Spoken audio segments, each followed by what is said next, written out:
YouTube, we back with another Division 1.5 build video. This build, we're going to go over the Tactician Seeker Mine build. One hit kill Seeker Mine for the most part.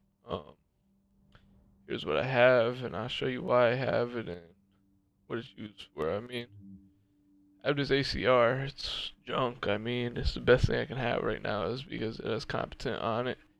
We'll talk about competent later. But as we go over, I have FAMAS uncomplicated. That's DPS. You're not gonna really be able to get too many things being a skill power build.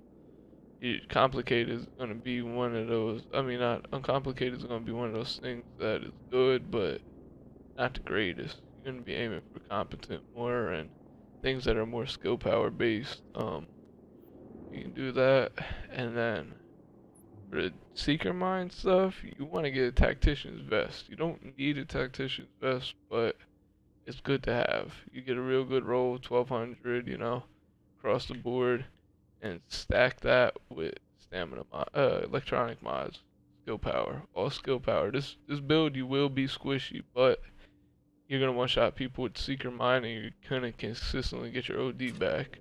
I'll no joke put a video up in a couple days, man, of me going manhunt on this build, outlasting DPS players left and right, just rolling around and letting my skills keep me going.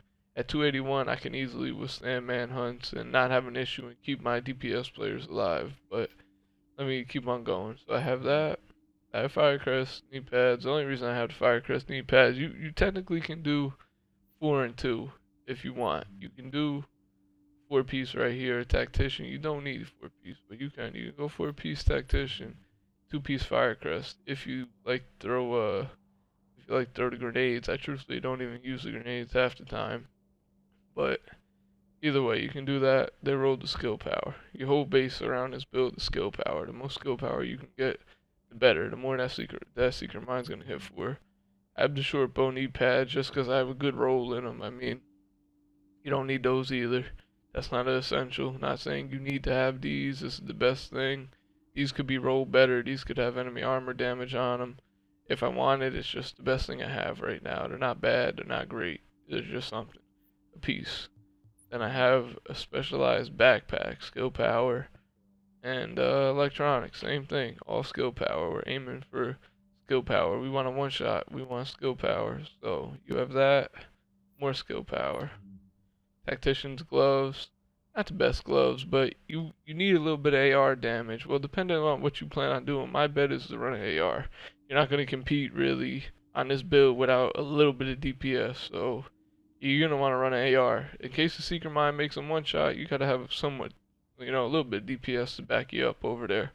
So AR roll there, those aren't the best either, but they definitely work. Crit hit chance, the best roll would be crit hit damage. You can swipe these out, these knee pads, for Savage Gloves if you really wanted to.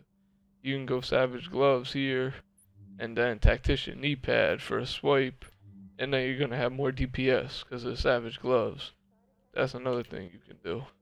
Then you have the holster. You need 1200s across the board on this. 1200s in armor, that's the best thing I can tell you there. You need a good holster roll. You want 1200s and armor. The armor roll is low, but just keep the roll in 1200s. That's the key. So then, where we at? The mods. The mods, I don't have everything the way it needs to be right now on this with mods. Your best bet, I run pulse for my team sometimes, so I have 4.5 pulse duration.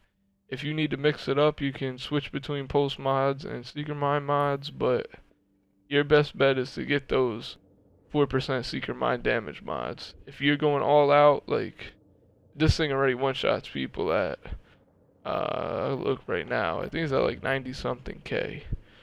I'm at 92K and I'm one-shotting people like no tomorrow. That can easily go up to 95, 96. You don't have to get crazy with it, man. Like, it's gonna one-shot people, believe me. As long as they don't have their booster shot going, it's gonna one-shot people. You're probably wondering why I have booster shot on. If you have vigorous chest, like I have one of those in my stash, I'm able to I can flip pieces out, and I can run then the booster shot And now at least I have competent going and a booster shot, so I do 275, a little bit of DPS, nothing major, but it's better than what I was doing. For being a skill power player, anything is better than nothing right now. So 275 over 331, that's manageable. You know, your seeker mine is gonna be what's keeping you up, and look how quick my booster shot's already back. That's just like the cooldowns are ridiculous, man. You legitimately all you gotta do is roll. Roll here, roll there, and it's gonna keep coming back. Couple rolls, you throw a seeker mine down, it's over. Should come back. That's no joke in the dark zone. All you have to do on this build, and you will stay alive, man. There's no way that you shouldn't stay alive. This build is really good. And then if you're farming, what I do for my team is when we farm, I take the seeker mine off and I run the pulse. If you're going up against a whole server and no one's running conceal on the other team, run the damage pulse for your DPS players, and they're just gonna shred. It's gonna be like instant melt. It's like super crit on steroids, basically, because you have such high skill power that no one's used to having that kind of pulse. But that's what I do. When the server gets crazy, I'll have them run OD. I'll have one player that has high skill power run OD, and the two other high DPS roles run booster shot, and then I'll put the pulse on, and we'll say farm. We'll just camp one spot out. It will be a ladder or a rope or something like that, to where I can keep lobbing seeker mines at all the players while we go manhunt, and it just continues to cook them. Because the pulse, they're doing damage, I'm doing my own damage, and they're keeping me going. So that's the 1.5 seeker mine build. The next build I'm gonna probably be going over is an alpha bridge build. I have a really high powered alpha bridge build with Barrett's chest plate, crazy amount of DPS, you know, crazy amount of toughness. We'll be going over that one next, but for now, that's the one shot seeker mine build, and we're out. Make sure if you're new, man, hit the subscribe